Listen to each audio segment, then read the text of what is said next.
Hi, welcome to Lawyers and Libations. We are Sarah and Rebecca. Thank you for joining us on the inaugural podcast, episode 1.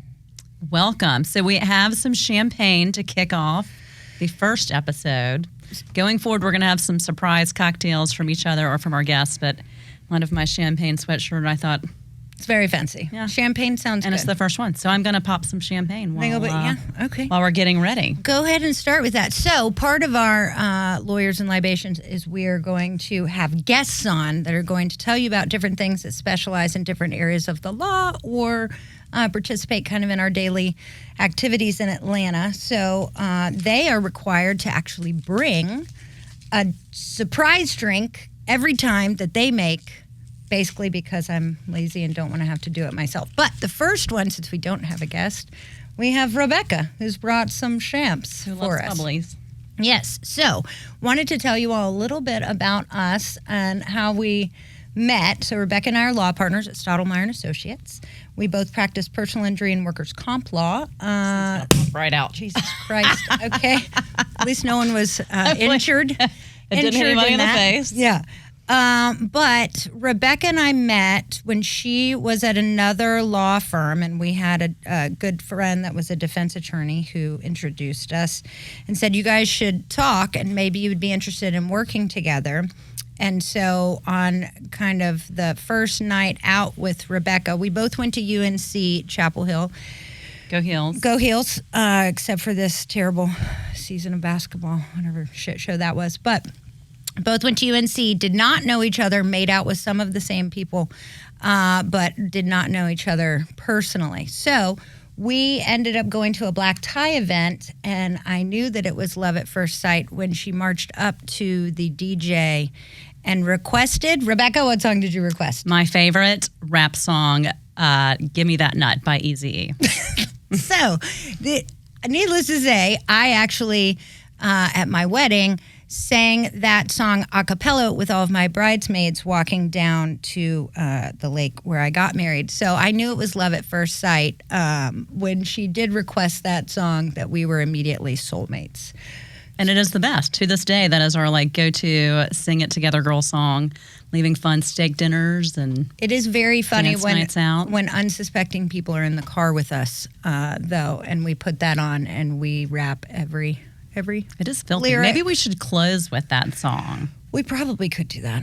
It could be bad unless there's any children listening. I try to avoid it. Oh yeah, definitely not safe for children. So Rebecca, tell me briefly your background. Where did you come from? What did you do? What do you practice? So after college, I moved to Charleston and goofed around for a couple of years as a paralegal at a big law firm.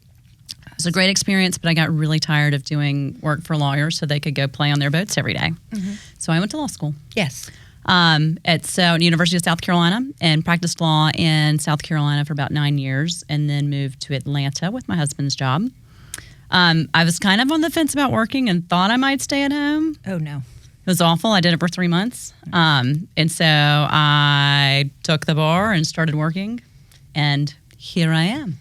And then you came and joined me. And I joined you. But my career started representing representing employers and insurance companies in workers' compensation claims. And I was pretty damn good at it, but my heart never was in it. Like, I could win. I won some really good cases and made sure people didn't get any money or benefits. But it never felt good. You're a terrible person. I am a terrible person. I did the same thing. Yeah. It was terrible. I never felt good about it.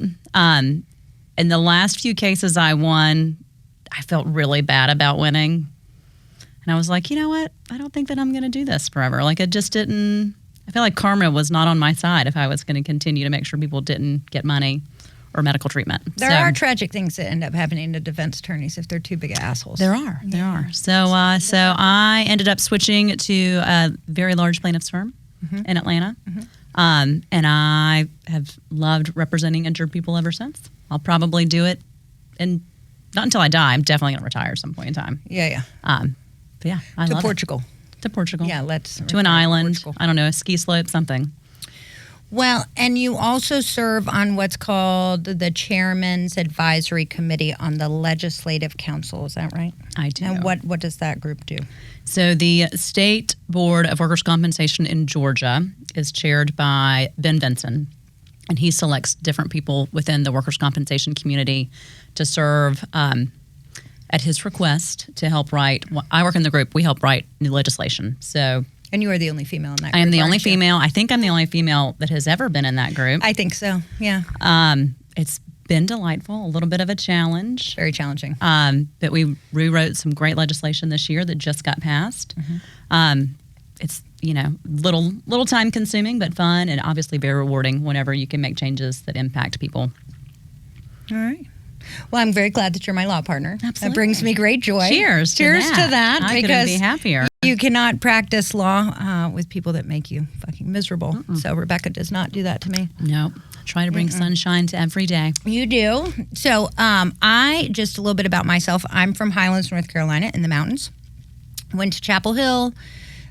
Went to law school for 3 years in hell of Cleveland, Ohio, where it's not sunny for 9 months out of the year, and the sky actually spits ice at you, and it's 40 below, and it's a fucking terrible Are place. people even attractive in Ohio? Like, I don't even know what the look is there. Well, no, there's a lot of dark jeans and black shoes and black leather jackets. So being from Carolina girls, that was not the look of any of the boys that we went to school with. Right. They were all It's a bit of a frat change. boys and wore rainbow flip-flops. So I ended up in hell for 3 years and got back down to the South as quickly as possible. Moved to Atlanta, did a year and a half stint at the Carter Center for International Peace, working on the International Criminal Court and the indictments that were coming down out of a couple African countries.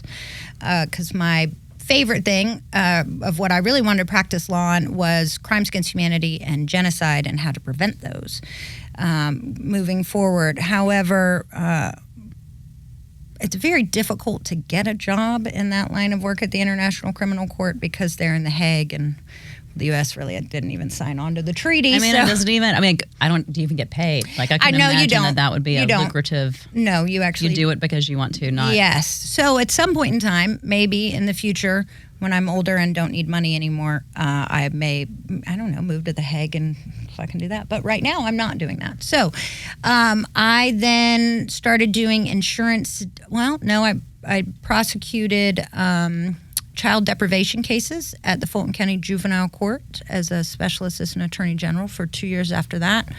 And then did insurance defense for about 5 years. And then started my own law firm in 2011. So it's been lovely ever since. And now I am the president of the Workers' Comp Claimants Lawyers Bar for the state of Georgia under the Georgia Trial Lawyers Association, Where you have been killing it. where I have been trying not to kill myself. So it's a 2-year stint, and it might actually be hell on earth. It's pretty horrendously You've terrible. done a good job. I mean, for our listeners, it's interesting. The people that were in charge before Sarah did a great job, but Sarah doesn't really like meetings or wasting time. So I do think very good. Our meetings are much more efficient. Yes. There's not a lot of time for like whining and lollygagging. One of my like life creeds, I have been known to say, I was not born with time to fuck around. And there's a lot of people that I think historically really like to hear themselves talk at meetings and go on about things that are not efficient just to hear themselves bitch. And so I've been quick to shut that shit down. Yeah, get it wrapped up. Go have fun. Yeah, I'll be like, I couldn't agree with you more. However, that's not what we're here to talk about today. So let's move on to what we are, and we're going to go ahead and take a vote right now. It's been very effective. It has been effective. It's been shorter meetings. Yes. Because, again, everybody has other things to do. So I do enjoy that. I'm the former president of the Atlanta Bar Association Workers' Comp section. We run a nonprofit called Holiday Helping Hands that we started in 2012. Cheers to that. Cheers to that, where we help like 250 to 300 kids a year with presents during the holidays that if their parents have suffered a work-related injury and they can't afford presents during the holidays. So we get to help those kids too. So that's good. I'm trying to think. I'm on the executive committee of the Workers' Injury Law Group for the National Workers' Comp Bar, and I mediate for Bay mediation. So I probably do 90% mediations that are personal injury based to help parties come together and get their cases settled. So it's good. I had a great one today. Got it settled for the parties. They were very happy. Congratulations. I know. I love it. So kind of the format that we are going to do that we talked about doing and brainstorming was that we would have a fun guest on most episodes, and then they would bring a surprise drink. But we will be talking about briefly some stuff that you might want to learn about, like things to do if you suffer a work-related injury, or things to do if you're involved in a car accident or fall down in a parking lot, or lose a leg from a doctor that doesn't know what he's doing. Whatever it may be, we will be giving pro tips on those things, and then also talking about some fun Atlanta society things that are always exciting. Always exciting. We do know some very colorful characters. Oh, yeah. And some travel tips. You'll soon find out that travel is a large part of my life, but a very large part of Sarah's. It is a very large part of my life. I am recently divorced. So I take my daughter, who is, she'll be 11 in May, but she's now been to 17 countries because it was some meme that I saw or something. It was like the therapist says, or it's like one of those ones that says therapist, and it's like, what do you do when you're feeling sad and lonely? And you're like, book that flight. And he's like, no, stop doing that. Anyway, we go on lots of trips. And I think it's vitally important to kind of experience the world and see that you're not the biggest thing in it, and to show your kids that and do all the things. So my therapist calls that avoidance. Yeah. My I therapist don't know if y'all talked about that. actually calls that avoidance too, but then he giggles when I book the next flight. It works. It's your coping mechanism, so it's totally fine. It is definitely my coping mechanism. I enjoy travel more than anything because I think it's very much like work hard, play hard. Mm-hmm. So like Agreed. When you're in here, you're busting your ass. And then the good news about what we do is that like last summer, I spent a month in Scotland and Portugal, and they are 6 hours ahead, 5-6 hours, depending on where you are.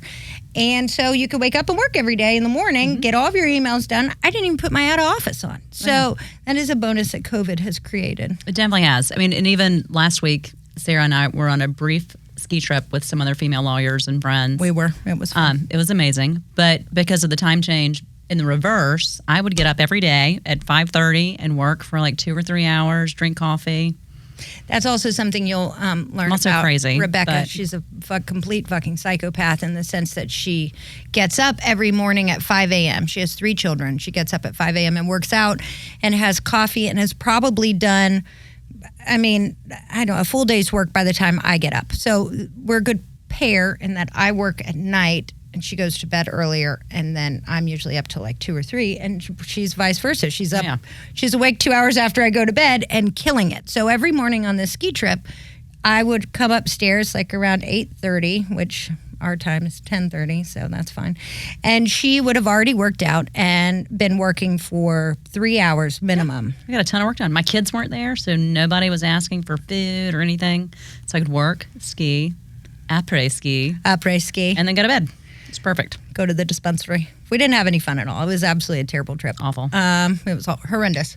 So, yes, we do travel a lot, but we work very hard, and we still work while we're traveling. So I wanted to see, as part of our pro tips today, Rebecca, what are the 3 top things you should do if you suffer a work-related injury for our people who have suffered work-related injuries? So first and foremost, if you are ever injured on the job, you want to notify your supervisor, ideally both verbally and in writing. Obviously, if it's an emergency situation and you're going straight to the hospital, that's not necessary. You don't have to tell anybody then. They know. But like if you hurt your back at work or tweak your knee on the line, make sure that someone knows and make sure that it's in writing. So I think first and foremost, that's what you want to do. And you don't want to like go home in between of like, I'm going to walk it off and it's fine. No. Because a lot of times what happens is you go home and they're like, I don't know what he did that weekend. And you come back on Monday, you're like, it's still hurting. And they'll be like, oh, but did you hurt it at work or were you moving a couch? If you get hurt on a Friday, for the love of God, don't wait until Monday. No. Tell them on Friday. Text write your an boss. instant report. Do something. Do something. And then if you have not hired a lawyer yet, if there are any communications, like I know my texts delete in 30 days. That may be intentional. What are you doing? I don't know. I just want, I, should anything still be there 30 days later? I don't know. Probably Mine not. go all the way back. I'm Mine not don't. sure what you're Mine don't. deleting, Rebecca. So but okay. I would just say screenshot whatever communication it is where you're like, hey, boss, think I hurt my back. What should I do? Because you want to put them on notice so that they can offer you medical treatment and so that we can preserve a record. The next thing I would do is ask them for medical treatment. They do have a duty to offer treatment to you. Panel of Yeah, physicians. they should have a list of doctors for you to choose from. Most people don't even know about it until it gets up to upper management. But I think taking those steps protect you down the road. And again, anytime it's in writing, whether it's text or email, I think is super helpful. Another trick, though, on that panel of physicians thing. So they are responsible for showing you a panel of physicians, which is a list of doctors. It has to meet certain legal requirements. You don't need to know about that stuff. That's our job. But you select one. Very important. Take a picture of the damn panel. Because so often we get into litigation and my client sends me a panel of doctors that they have that's posted in the workplace, and the defense attorney sends me a different one. Happened And to I'm me like, today. Yeah. who knew that there were multiple panels posted, which is absolutely a load of shit. There's not. They're trying to give you the most employer-insurer-friendly doctors that they have. So take a picture of the panel. Or, even better, if there's not a panel, take like in the break room and it says like, here's your workers' rights, here all this, but there's nothing there. Take a picture of that whole little area there. Whole It's wall. all 'Cause like it has to be employee- posted. It's like every business has it. There's like an employee break room that Here's has your rights. a bulletin board like this, but it would say on there Workers' like, rights. workers' rights, employment law rights, and then the one that has a list of doctors says notice in all caps. And so that's the one that should have the list of doctors. Sometimes it'll be blank. Sometimes it'll only have 2 or 3. Got a blank It's one amazing. today. Yep, got a blank one today. But excellent. mysteriously, 5 minutes later, the insurance company sent one over that was not blank. Oh, bullshit. Yeah. Right? Yeah. Yep. So we're about to fight about that. The issue with that is if it is an invalid panel or if they didn't have a posted panel of physicians, then you get to choose your own doctor who takes workers' comp. And that's huge because in a comp scenario where you've suffered a work-related injury, the authorized treating physician is the most important person in your case. They say, this is your permanent impairment rating, which translates immediately to money. They give you your work-related restrictions. They tell you when you can go back to work full-time, all those things.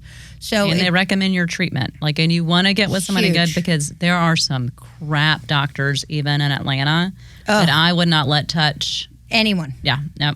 no. So our goal, so if there's a blank panel and we get to pick doctors, is always to get people to doctors that we would go to ourselves. Yes.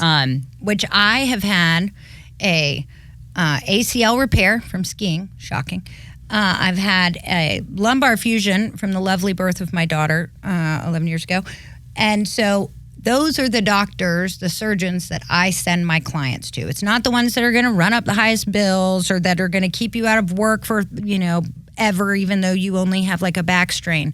It's the ones that I would want to either perform surgery on me, my child, my mother, friends, things like that. So you can actually get better. Absolutely. I've got my shoulder doc. He just gives me injections, but that's my go-to.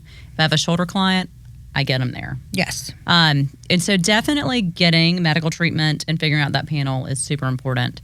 The third thing I would do is contact an attorney. Ideally us, but really anybody. Anyone is fine. Not anybody. Someone that does workers' compensation. That's also true. Yeah. But I think also understanding just kind of how the system works, who you need to talk to, how to protect yourself. The big thing, if you get hurt at work and you tell them, you can't just not show up at work again. No. Because they'll fire you, and you don't want to get fired.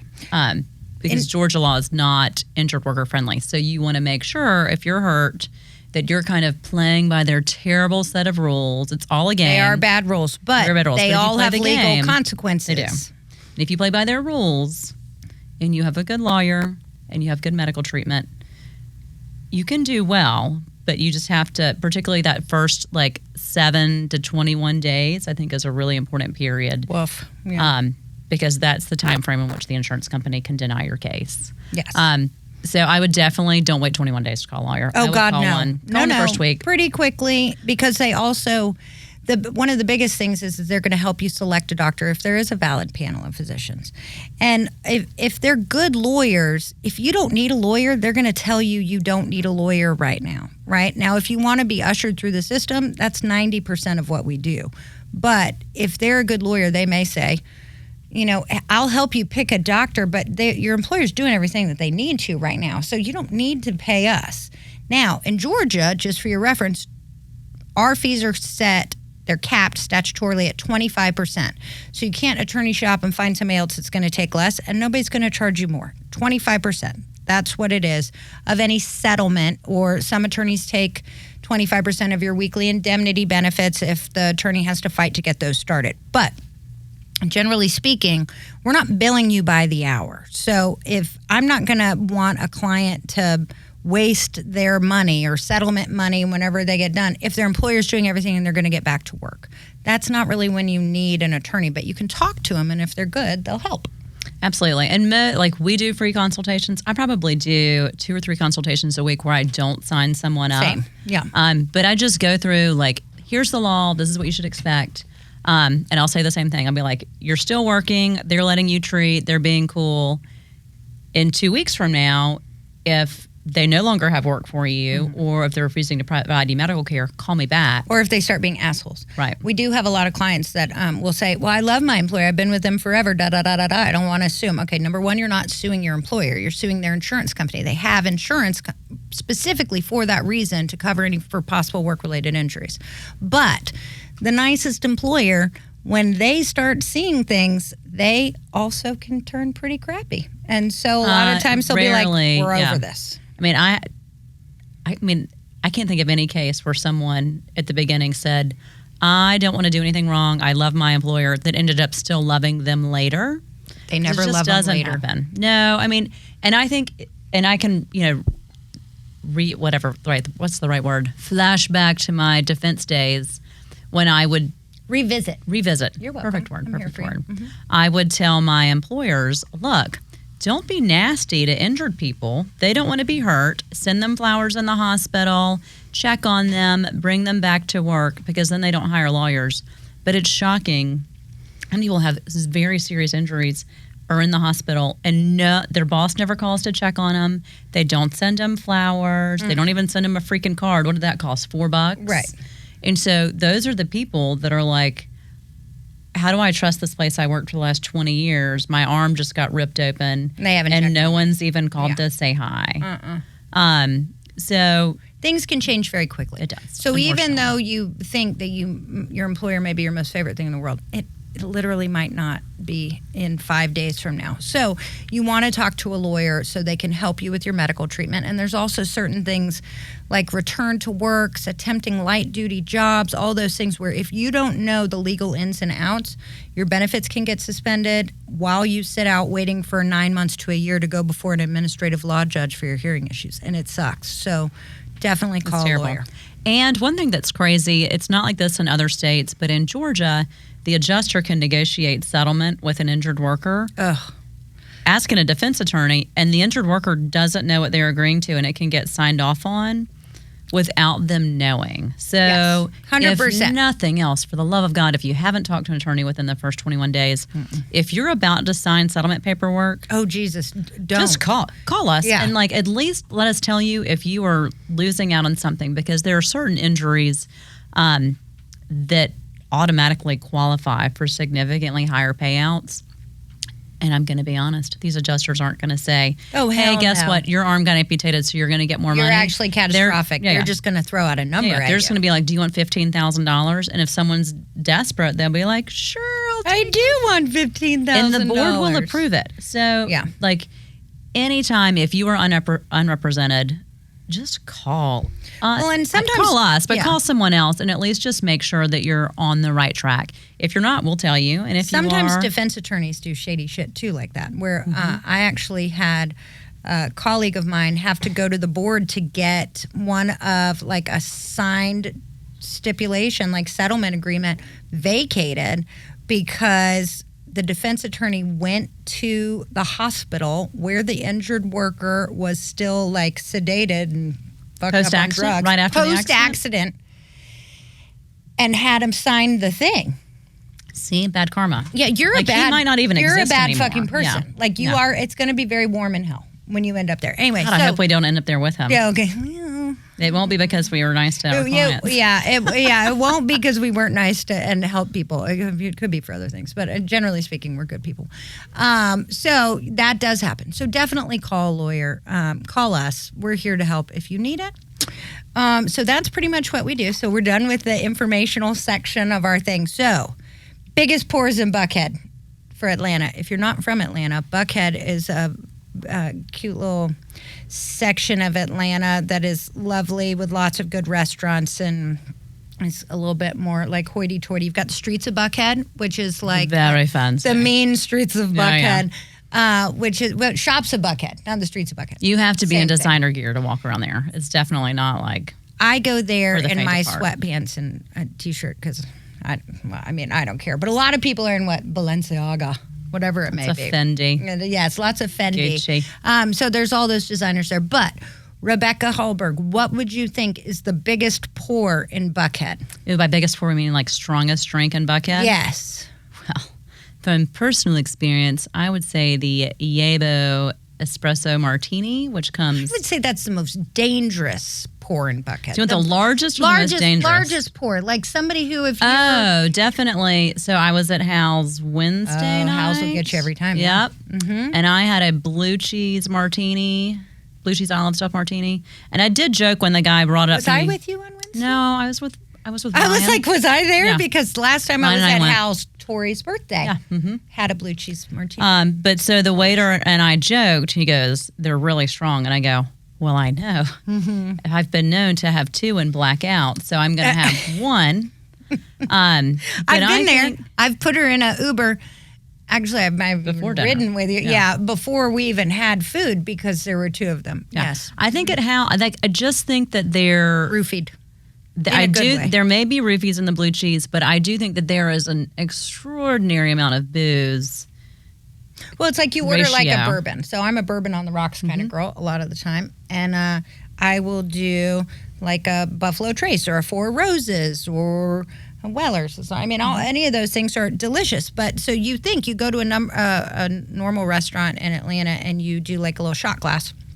And they measure it and they put it in. I think they double it at they Hal's take, at least. No, they just take the whole damn glass, a little short ball one, and then they put some ice in it, and then they fucking pour like this until it gets to the top. And then then they it's just a deliver slice. it to your table, and you're like, wow, I'm not sure how I'm So going to get that's home what. from So here. Ryan and I just went for appetizers and some cocktails. He had a disturbing text message that we wanted to Love shit to like break down and analyze. And so I had one blue cheese stuffed olive martini and one glass of wine. I was fine. But he had 3 liquor drinks. Oh, Jesus. And the next day Did he throw up? Well, the next day he was like, I think I might die. And I go, you had 3 liquor drinks at Hal's. That's like having 8 liquor drinks anywhere else. Anywhere else. So I couldn't agree more. Hal's biggest pour, But so biggest pour in how- Buckhead for sure. How do you think you order it though? So do you want it tall? What's the special way to order it so you just get a little bit of liquor and more? You just do, I want a splashes? single in a tall glass. Okay. Is what you would say. Okay. I never really opt for that though because I they, mean, I've never ordered they that give either. me, but well, I just, so I also, my other favorite drink is what one of my friends has lovingly nicknamed the Sarasota. So it's Tito's soda, 3 limes. That's like my standard low calorie, go out if I'm having cocktails with friends and stuff. And they put it in a tall glass, but it's not. but it's only one. But It's only one shot. Oh no, at Hal's it's 2 or 3, and then Okay. they put a splash of soda in it. I don't know. I have 2 of those, and it's all over. Anyway, love it. So, most dangerous drink in Buckhead. What would you say? Oh, that's the espresso martini at Yabo. Yeah, yeah. for sure. So it's frozen and on tap. I won't drink it because I've seen too many. I legitimately do think that they. I mean, not in a bad way. I think it has roofie Everclear in but it. people are. It might have absinthe. People are fucked up when they drink that. Like everybody, you go in for just like a normal day. I don't drink them specifically because I've seen my girlfriends. Maybe Rebecca might be one of them. Didn't you meet a lady who who brought it up? So I've got 2 good espresso martini stories. One, we were there. I last year did this big fundraiser for LLS, and my friend who was a part owner at Tongue and Groove, was having this after party, and like proceeds were going to go to my LLS campaign. Oh, yeah. I'd organized this big dinner, and I was like, you were there. Yep. Okay. So we go to Yabo first for dinner and drinks, and I had 2 espresso martinis during dinner, and I ordered a third, and my very conservative husband goes, I don't think you should have a third. And I don't really like to be challenged. And I go, See you later. You can't tell me what to do. I'm having a third espresso martini. And I did. And then we go to the actual fundraiser, and I couldn't speak. Supply and demand. Supply and demand, that's where. Supply and demand. I could not speak or stand at supply and demand. And my friend who worked there and was hosting was like, Are you fucking okay? He was like, what's wrong with you? And I was like, I had 3 espresso martinis. I do remember this. Yeah, it was so embarrassing. Yes, Ryan did. No, you pulled it off well. I mean, but I Ryan smiled did well. send you home. I did go. I went home immediately. Yeah. But the reason I definitely know it's the strongest is I was recently at a cocktail party, met a random stranger, and she was super country. She goes, hey, have you heard of this place called Yabo? And I was like, Hey, it's delicious. Oddly enough, I ate there at least once a week. Delicious. And she goes, well, I went there after tennis, and I had 3 of those espresso martinis, and I puked on the floor. And I was like, woo. In the middle of the day? Yeah, middle of the day. God, I feel badly for their staff. They've got to deal with a lot of fucking women that just walk in there unprepared, and they're like, I could have an espresso martini. Good. They taste like ice cream. I know, which is why I have one sip and I stop, because I cannot be blackout in the middle of the day. I mean, I can, but I try to avoid it at all costs. Oh, it is very fun, though. But yeah, I think that's the... So espresso martini at Yabo, It should most be against the dangerous, law. biggest pours house by far, definitely. I mean, the people that come into town and you go out to dinner with them, like other lawyers are like, where in the fuck am I? What just happened here? You can still smoke inside. It's a piano bar. It's amazing. Maybe next time we talk about the best place to go after House. Done. Yeah, we can totally do that. Very good place. Okay, in the news, we have the Gwyneth Paltrow ski, the ski I trial. loved that it was going on while we were on our ski trip, which was It was fascinating. amazing. So I did see some other meme too that was like, this is the whitest trial I've ever seen in my life. I mean, if you just see her face, she's like got this little purse. She's like, It's true. He did. He hit me. It was amazing. So verdict in her favor. Go Gwyneth. $1. She got $1. That psycho guy got nothing. Nothing. Well, and he had to pay her fucking legal fees, which obviously were love going to that. be really, really high. But yeah, somebody made the joke. They were like, she's going to celebrate with 2 cups of bone broth tonight. Congratulations. It was funny. Whenever she was on the stand and they were like, you know, what happened to you, or what was the worst thing that happened to you after the accident? And she was like, well, my knee hurt and I missed a half day of skiing. So like Tragic. Dun, dun, dun. So in some ways, you would imagine like as like a regular, everyday, juryman, Would be layman, like, yeah. they'd be like, oh, it's so condescending. But then you see, the interesting part is the guy that's suing her was a doctor who's clearly not poor. Like, so it almost turned into like, Yeah, you didn't even feel sorry for this that guy. was. Plus, he texted his daughter something. He said, "I'm famous." I mean, like, what a dick. Well, and then the testimony too that she was like standing there, and this creeper is him that skied into her. Yeah. And like skied into her, and then made this like sound like into her back. He did. Yep. So then it's like, and the ski incident report was clear that he'd hit her, not that she hit him. But then he said that the ski instructor forged it. Yeah, well, that's because there's some other guy that's his friend was supposedly watching and colorblind with bad vision that saw her hit him. Like, it was such crap, and you knew it was crap when their initial, I think what they were initially sued for 3.5. Oh yeah, and then he dropped it to like 300. Dropped to 300. So you could tell the attorneys were probably in full panic mode. Yeah, they were like, dude, please stop right now. And now they're paying think though, attorneys. like, yeah, but that's the question. Like, is that dude going to actually pay her lawyers or no? Probably. He's not. a doctor. He's got to have money. I don't know. He seemed like he's famous now. I'm sure he'll do like an interview for people. Ew, gross. Yeah, he's I don't awful. know. So, but she did lean forward and say, "I wish you well." That's what she whispered in his ear. She walked out like a Gwyneth. It's like, God bless you in the South. Like, that was so condescending. But I liked it. I'm sure. I wish you well. Yeah. Anyway, but apparently he said he took it as very kind and it was very lovely. And I was like, Because he's famous now. 'Cause, That yeah. was his goal. He was like, I'm going to like in her back and be famous. just start an OnlyFans page. He can be famous that way. So gross. That'll be a topic for another episode. It will be. But we thank you for joining us for our first podcast episode ever of Lawyers and Libations with Rebecca and Sarah. And we'll see you next time. Cheers, everybody. Cheers.